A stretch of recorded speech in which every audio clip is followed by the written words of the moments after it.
কালকে একটা কথা পড়লাম, সেটা হলো একজন আমার কাছে পাঠাইছে, শেখ সাহেব তিনি টেলিফোনে কথা বলছেন, নিচতলায় বলছিলেন একটা কথা, আগে খুব প্রসিদ্ধ কথা, যে সবাই পেয়েছে স্বর্ণের খনি, আমি পেয়েছি চোরের খনি। এটা প্রসিদ্ধ কথা না, একটা প্রসিদ্ধ কথা। আর বাংলাদেশটাকে যারা সাজিয়ে তুলতে চেয়েছিলেন, যাদের অবদান বেশি, তাদের মধ্যে শেখ সাহেবের নামটা তো ভোলা যাবে না, যাবে না। আপনি যেটাই বর্ণনা করেন না কেন, মুরব্বীরা বলেন যে এবারের সংগ্রাম স্বাধীনতার সংগ্রাম। শেষে কি বলেন একটা কথা, রক্ত দিয়েছে আরো দিব, কিন্তু শেষে কি বলেছিলেন, ইনশাআল্লাহ কথাটা বলেছিলেন, দেশের মানুষকে মুক্ত করেই ছাড়বো ইনশাআল্লাহ।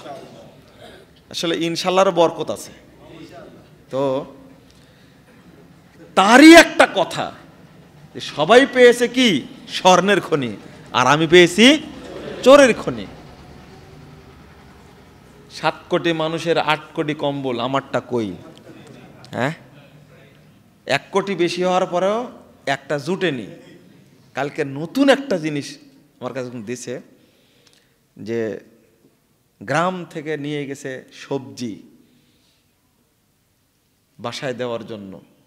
দারোয়ান এই সবজিটা পৌঁছায় দিয়েছে, তখন তিনি কথা বলছিলেন,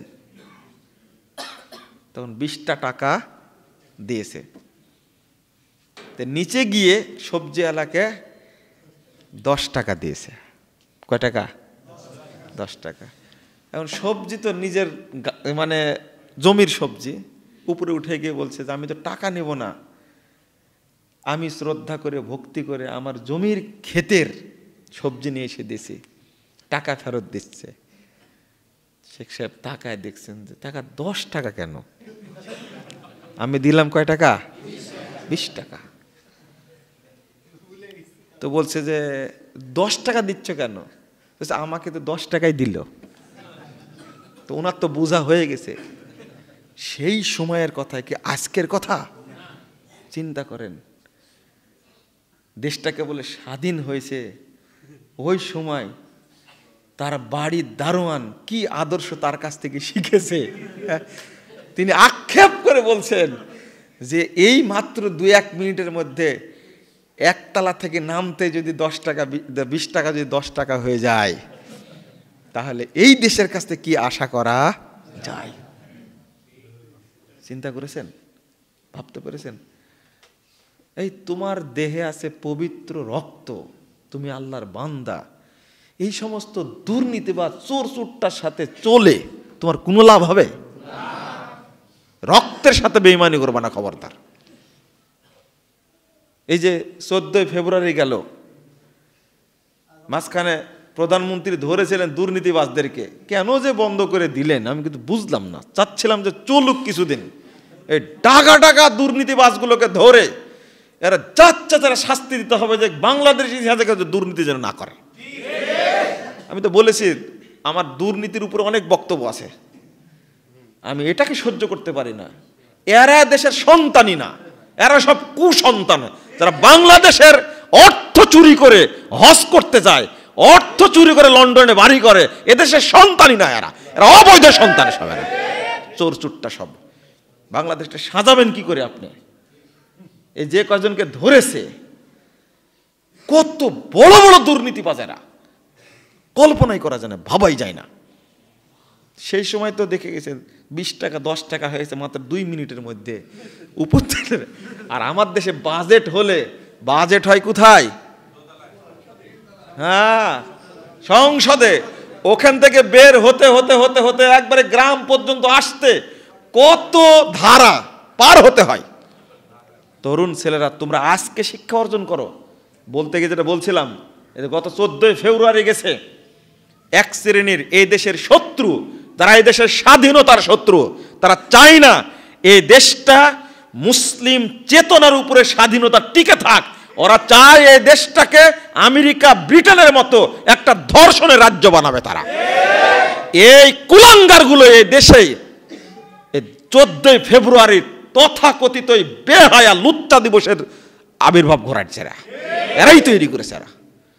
তুমি তো কত ফুল দিলে আর কত ছবি তুললে। ওই হাদিসটাই বলছিলাম, ফায়াত্তাবিমান কানা ইয়াবুদুল আসনাম আল আসনাম, ঘোষণা দেওয়ার পরে কিয়ামতের মাঠে যে যার যে যে ছবি মূর্তির পূজা করেছে, ছবি মূর্তিকে জাহান্নামে ফেলে দেওয়া, বলবে দরবেশরা চলে গেছে তোমরাও যাও। একবারে সোজা হিসাব। এখন আবার তরুণ ছেলেরা খুব সুন্দর করে ওর ঘরে যে ছবিটা টানানো আছে, এদেশের সবচেয়ে বড় বেশ্যা যেটা, তার ছবিটা টানানো আছে। ল্যাংটা ছবিটা বেশ্যা বলতে বুঝেছেন তো? বুঝেননি? ওই যে সিনেমা হলের সামনে বড় বড় পোস্টার দেওয়া থাকে না, উলঙ্গ ছবি, যাদের কি বলেন আপনারা, নায়ক নায়িকা। এদের যে এক একটার কয়টা করে বিয়ে হয়েছে, কয়টা জানা গেছে আর কয়টা জানা যায়নি। ছি, এই নোংরা অপবিত্র দুর্গন্ধযুক্ত বেহায়া বেশ্যা মহিলার ছবি তোমার ঘরে টাঙ্গানো আছে, আর তুমি আবার কাঁচি দেয়া কেটে খুব সুন্দর করে মানি ব্যাগে রেখে দিচ্ছ। ছি ছি ছি ছি, এটা শরম লাগে না? লজ্জা লাগে না? হ্যাঁ, এত নিচে নামতে হবে? তুমি একটা পবিত্র ছেলে, তুমি মনে করো এরা দেশের জন্য গজব। আশরাফ কিছুক্ষণ আগে বললো না, এরা গজব দেশের জন্য। করোনা ভাইরাস তো ধরেছে চীনে, তোমাদেরকে যে ধরবে না এটা কে বলেছে? এই লুচ্চাপুনার কারণে গজব তাড়াতাড়ি নাজিল হয়। পহেলা বৈশাখের মতো একটা দিবস আছে, মানে ন্যাংটা দিবস একটা, সুজা কথা, ন্যাংটা দিবস একটা। এবং টাকা দিয়ে উদযাপন করানোর ব্যবস্থা করা হয়েছে এটাকে।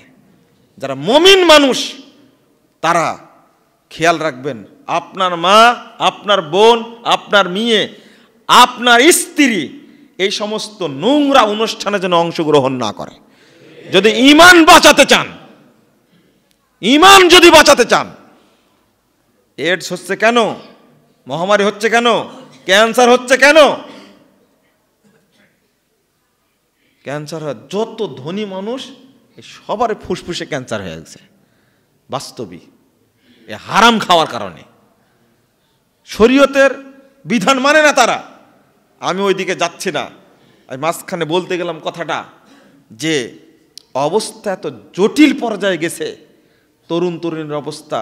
কত ছবি তুলে আপনি সাজায় রাখছেন অ্যালবামের মধ্যে, এখানেও আছে অ্যালবামের ছবি আছে না, মোবাইলেও ছবি আছে, খুব সুন্দর করে সংরক্ষণ করেছেন। মাঝে মাঝে কি করেন, মানুষকে দেখান, পোস্ট করেন, খুব সুন্দর দেখাচ্ছে। তাই একবারে জাফলংয়ের ছবি, ঝর্ণার কাছে দাঁড়িয়ে আছেন, দেখতে কি চমৎকার। জাহান্নামে যাওয়ার জন্য এটাই যথেষ্ট। বলেন কি সুবহানাল্লাহ? কেন জাহান্নামে যাওয়ার জন্য তো কাজটা করেছেন। কপত কপতে ছবি তুলেছে, দুইজনে উলঙ্গ ন্যাংটা, ছবিটা রেখে দিয়েছে। বিয়ের অনুষ্ঠানে গেছে, কতই না ঘটনা ঘটে, লজ্জাও নাই, শরমও নাই, বেহায়া দিবস নিয়ে এসে, সুন্দরী প্রতিযোগিতা নিয়ে এসে, এই ইউটিউবার ফেসবুক এসে মানুষের ঈমান, আমল, লজ্জা, শরম, হায়া সবগুলোকে ধ্বংস করে দিচ্ছে একবার। কিছুই রাখেনি এগুলো। হ্যাঁ, ইমানদার ব্যক্তি পেপার পত্র পড়তে পারবে না তো কি করে পড়বে? কিছু কিছু পত্রিকা আছে, যে নারী যত উলঙ্গ ওই নারীর ছবি দিবে। ওই আবার সাহসী নারী। সাহস আবার কি, নারীর কোনো সাহস আছে? হ্যাঁ,